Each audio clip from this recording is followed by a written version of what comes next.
बुरा न मानो, होली है। राजनीतिक मतभेद को भुलाकर के मंच पे एक साथ दिखाई दिए बिहार बीजेपी के प्रदेश अध्यक्ष दिलीप जायसवाल और बिहार में नेता प्रतिपक्ष तेजस्वी यादव। नमस्कार, आप देख रहे हैं देशवा न्यूज, आपके साथ मैं हूं राजनंदिनी।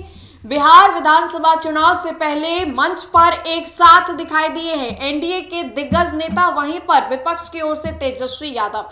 दरअसल आपको बता दें तो बीते दिन एक निजी न्यूज चैनल के द्वारा होली समारोह किया गया था, जिसमें कि बिहार के नेता प्रतिपक्ष तेजस्वी यादव को भी न्योता गया था और वहीं पर बिहार बीजेपी के प्रदेश अध्यक्ष दिलीप जायसवाल के साथ साथ बिहार के उप मुख्यमंत्री सम्राट चौधरी भी गए थे। तीनों ही एक दूसरे के गालों पर गुलाल और रंग लगाते हुए दिखाई देते हैं और ऐसा प्रतीत हो रहा है कि राजनीतिक मतभेद को भुला करके ये लोग होली का त्योहार एक साथ मना रहे हैं। और होली प्रतीक भी इसी का देता है कि भले ही मतभेद कितने भी हो, मनभेद कितने भी हो, लेकिन त्योहार में आपसी भाईचारा दिखना चाहिए। देखिए, आपको याद होगा कि किस तरीके से बीते कुछ दिन पहले ही तेजस्वी यादव और सम्राट चौधरी के बीच में सदन के अंदर भीषण बहसबाजी हुई थी।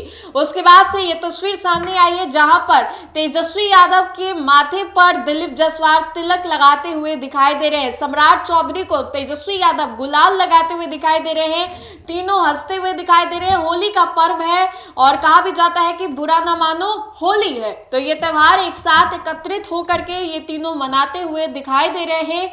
और आज से कुछ ही दिनों के बाद होली भी आ जाएगी, महज 1 से 2 दिनों के बाद होली का त्योहार भी आ जाएगा। लेकिन उससे पहले जगह जगह पर होली मिलन समारोह का आयोजन किया जा रहा है और ऐसे में एक आयोजन किया गया जहां पर बिहार बीजेपी के प्रदेश अध्यक्ष, बिहार के उप मुख्यमंत्री और नेता प्रतिपक्ष तेजस्वी यादव भी पहुंचे थे। ये तस्वीर खुद में बेहद अनोखी है क्योंकि चुनाव जो होने वाला है इसी साल होने वाला है और होली के बाद राजनीतिक उठापटक जो है वो देखने को मिलेगी। लेकिन उससे पहले ये तस्वीर आप देखिए कि किस तरीके से दिलीप जायसवाल तेजस्वी यादव को तिलक लगा रहे हैं। होली में कहा जाता है कि बुरा ना मानो, होली है। तो ये राजनीतिक मतभेद को भुला करके, राजनीतिक ईर्ष्या को भुला करके लोग एक साथ मंच पर आपको दिखाई दे रहे होंगे और एक दूसरे को होली के रंगों से रंगते हुए दिखाई दे रहे होंगे।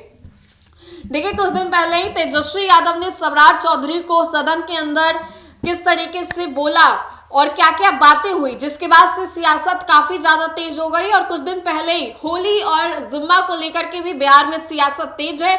यूपी में जो बयान दिए गए प्रशासन की ओर से कि साल में 54 बार जुम्मा आता है, एक बार नहीं भी जाए तो क्या दिक्कत है, उसके बाद से इसकी लहर कहीं ना कहीं बिहार में भी देखने को मिली। और होली एकमात्र ऐसा पर्व है जहां पर गिला, शिकवा, ईर्ष्या और मतभेद सभी को भुला करके लोग भाईचारे के रास्ते चलते हैं और मोहब्बत के गुलाल एक दूसरे के गालों पर लगाते हुए दिखाई देते हैं। और होली के इस खास अवसर पर जो है सभी लोगों के बीच में जितने भी मतभेद होते हैं उन सभी को वो लोग साइड कर देते हैं और एक साथ दिखाई देते हैं। ये तस्वीर खुद में बेहद अनोखी है कि होली के बाद सीधा मुकाबला होने वाला है बिहार विधानसभा चुनाव का। और उससे पहले राजनीतिक दल के आरजेडी की ओर से तेजस्वी यादव और वहीं बीजेपी की ओर से दिलीप जायसवाल और बिहार के उप मुख्यमंत्री सम्राट चौधरी तीनों एक साथ दिखाई दे रहे हैं। और तीनों को देखकर ऐसा बिल्कुल नहीं लग रहा है कि राजनीतिक मतभेद है या फिर ऐसा बिल्कुल प्रतीत नहीं हो रहा है कि कुछ दिन पहले ही दोनों के बीच में एकदम तीखे तीखे बहस और बयानबाजी हुए थे। तो तस्वीर खुद में बेहद अनोखी है। देखिए, बिहार में चुनाव होने वाला है, चुनाव को लेकर के राजनीतिक दल अपनी अपनी कमर कस चुकी है और इसी कड़ी में होली के बाद मुकाबला जो है उसकी शुरुआत हो जाएगी और राजनीतिक दल अपने आप को मजबूत करने की कोशिश करेगी, जनता के बीच में जाएगी और अपने आप को प्रूफ करने की भी कोशिश करेगी। तो तेजस्वी यादव भी इसमें चूक नहीं रहे हैं। बीजेपी का जो नए प्रभारी, बिहार बीजेपी के नए प्रदेश अध्यक्ष बनाए गए हैं दिलीप जायसवाल, उनके कंधों पर फिर से जिम्मेदारी दे दी गई है और आने से अभी से 3 सालों तक ये जिम्मेदारी उनके कंधों पर रहेगी। और आपको बता दें तो दिलीप जायसवाल इस बार पहली बार बिहार के चुनाव में बिहार बीजेपी का नेतृत्व करेंगे, तो इसीलिए ये जिम्मेदारी उनके कंधों पर बेहद महत्वपूर्ण बताई जा रही है। तो फिलहाल के लिए इस अपडेट्स में इतना ही, हम दोबारा जुड़ेंगे। धन्यवाद।